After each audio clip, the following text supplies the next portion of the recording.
विशिष्ट महर्षि और प्रभु रामचंद्र जी का ज्ञानमयी संवाद सुनते हैं द आर्ट ऑफ लिविंग के फैकल्टी स्वामी वैशंपायन जी की वाणी से। अगर आपने अभी तक इस चैनल को सब्सक्राइब नहीं किया है तो इसे जरूर सब्सक्राइब करें और सब्सक्राइब करने के बाद बेल आइकन को भी जरूर दबाएं। जय गुरुदेव। इस तरीके से हमने अपना चौथा योग वशिष्ठ का सीजन कंप्लीट किया। इस चौथे सीजन में आपको याद होगा बहुत सुंदर कहानियां हमने देखी इसमें। जैसे शुरुआत में राजा लवण की कहानी चल रही थी। मदारी उसके सामने राज दरबार में आया और किस तरीके से उसने अपना खेल बताया और वहाँ पे एक घोड़ा उत्पन्न हुआ। उस घोड़े पर बैठकर राजा लवण निकल गया कहीं पर और उसके जीवन में क्या क्या घटनाएं घटी।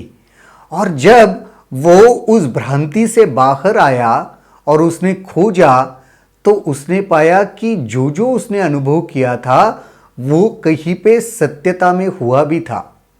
उसके साथ जुड़ी हुई पूरा तत्व ज्ञान महर्षि वशिष्ठ जी ने प्रभु रामचंद्र जी को समझाया था।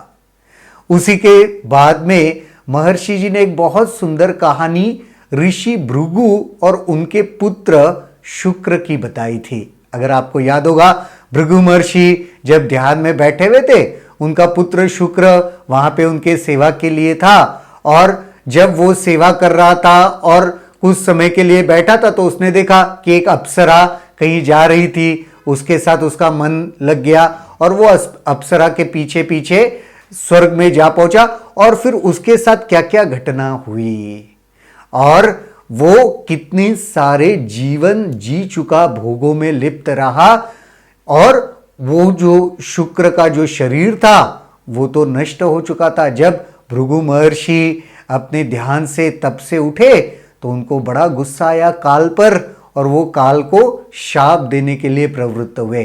तब उनका और काल के बीच का एक बहुत सुंदर संवाद हमने इस चौथे सीजन में देखा। और उसके बाद फिर साबर राजा की एक कहानी हमने देखी जिसमें दाम, व्याल और कट नामक 3 दैत्य बनाए थे जो अपराजित थे, लेकिन कैसे आहिस्ते आहिस्ते उनके भीतर अहम उत्पन्न हुआ, अज्ञान आ गया और वह पराभव के परास्त होने के कगार पर चले गए। तो ये चौथे सीजन में बहुत ही सुंदर तत्व ज्ञान और कहानियां, इनका एक सम्मेलन, एक सहयोग हमने देखा। बहुत ही जल्दी अपना 5वां योग वशिष्ठ का सीजन आने वाला है।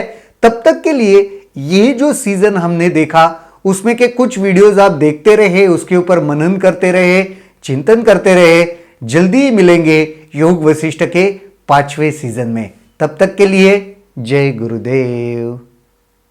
अगर आपके इस वीडियो को लेकर कुछ सवाल हैं तो कमेंट सेक्शन में जरूर लिखें, जिसके ऊपर हम आने वाले वीडियोस में चर्चा करेंगे।